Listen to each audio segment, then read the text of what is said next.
ప్రతి ఒక్కరూ మీ అంతఃకరణలోని, మీ చైతన్యంలోని భేదాలన్నింటినీ పోగొట్టుకొని ఏకత్వ అస్తిత్వాన్ని చేరాలంటే వాస్తవానికి ప్రతి వ్యక్తి తన వ్యక్తిత్వాన్ని ఒక విధంగా వ్యక్తిత్వరహితంగా చేసుకోవాలి. ఎందుకంటే వ్యక్తిత్వం ఇక్కడ ఒక అడ్డుగోడ.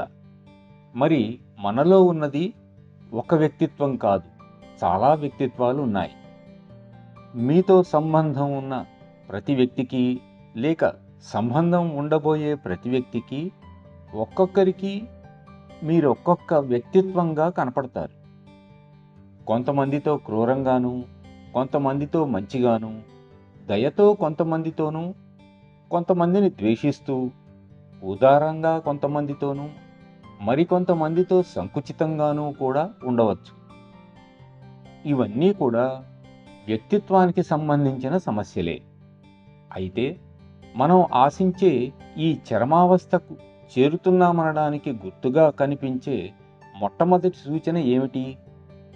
ఆ మనిషి తనను గురించి తాను ఆలోచించటం క్రమక్రమంగా తగ్గిస్తాడు. ఎందుకంటే మీ గురించి మీరు తలచుకున్నప్పుడే మీరు భారతీయులని, ఆడ లేక మగవారని, మంచి ఎత్తుగా ఉన్నారని, చాలా ఆకర్షణీయంగా ఉన్నారని తెలుస్తుంది. ఈ విశేషణాలు అలా పెరుగుతూ పోతుంటాయి. ఇప్పుడు మీరు నిర్వ్యక్తీకరణం చేసుకోవాలి.